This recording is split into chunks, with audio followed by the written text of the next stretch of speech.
السلام عليكم ورحمة الله تعالى وبركاته.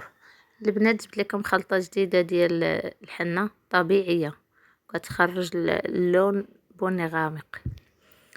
نبداو على بركة الله. كنحتاجو الكركادي، وكنحتاجو القرنفل والثوم، اتاي حبوب والسواك. بالنسبة للحنة، حناء الصحراء تزارين تكون باش تعرفيها جديدة ولا قديمة، راه كتكون خضرة. نديرو معلقة ديال اتاي حبوب، ونص معلقة ديال القرنفل،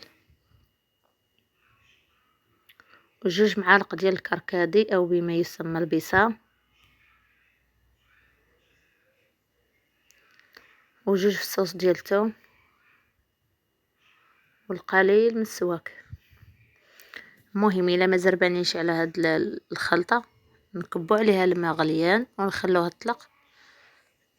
ماشي مشكل شحال ساعة ولا سميتو، المهم تقريبا نص نهار كاع ماشي مشكل، ولا تبات كاع في داك الماء حتى الصباح ماشي مشكل. الا كنا زربانين عليها راه غادي نديرها فوق البوطه تغلي، ونديرها واحد الطوبه ديال السكر، نسيت ليها السكر ما درتوش، وواحد نص ديال الحامض.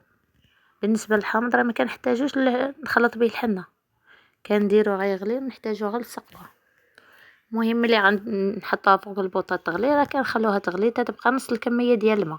مثلا الا درنا 4 الكيسان غنخلو تيبقاو جوج، الا درنا 2 كيسان نخلو تيبقى فيها كاس، ونصفيوها ونخلطوا بها الحنه.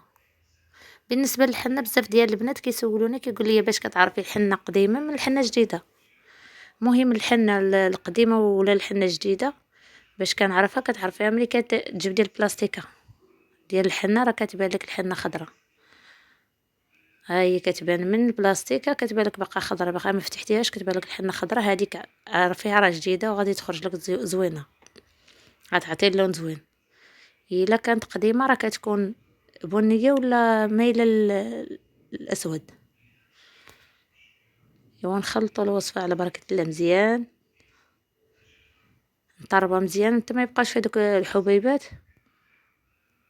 ومنين نخلطوها مزيان راه غادي نغطوها بواحد البلاستيكه، وغادي نخلوها تقريبا ساعه ولا 2 سوايع حتى 3 سوايع. هاد الوصفه راه زوينه، راه كتخرج زوينه، اللون ديالها كتعطي واحد اللون زوين. بالنسبه للناس اللي ما كيديروش الدوليو، اللي عندها حساسيه من الدوليو، ولا اللي عندها كزيمه، ولا اللي عندها تشققات، ولا زوينه هاد الوصفه، راه جربتها زوينه. هاد الخلطه راه انا كنديرها ديما، ماشي اول مره نديرها، كنديرها ولكن كندير معاها الدوليو. هاد المره درتها بلا دوليو، جربتها بلا دوليو. اللي بغات تستعملها بلا، المهم غنخلوها واحد ساعه حتى 2 سوايع، حنا غطيناها بالبلاستيك وغنخلوها ترقد. المهم اللي بغات تستعملها بلا دوليو ولا حتى شي حاجه، ما تزيدها حتى حاجه اخرى، هاد المواد راه كافيه كتخرج بها الحنه زوينه. واللي بغات تزيدها شي حاجه اخرى، مثلا قطره ديال الميسو، انا غنزيدها واحد القطره تاع ميسو.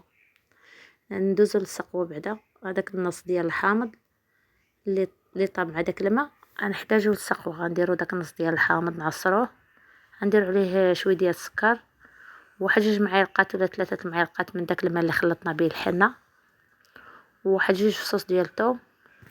ديروا لها السكر القياس ديال السكر اللي غادي تعسل فيه السقوه باش نسقيو به الحنه. ها السقوه دابا هي غنزيدها الثوم، وغادي نسد عليها وغنحتفظ بها حتى نحتاجها.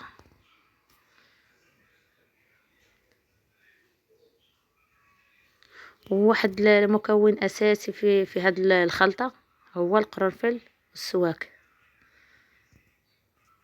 هادو اساسيين في هاد الخلطه. المهم احنا سالينا السقوه، سديت عليها وحطيتها.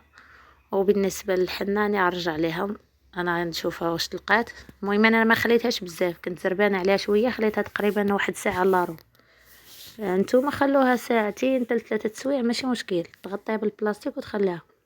حيت انا ما خليتهاش تلقات مزيان، غنزيدها واحد القطرات ديال الميسو، قليل من الميسو ماشي بزاف. هانتوما كيف كتشوفوا رزت غير واحد 2 قطرات ولا 3 ديال الميسو.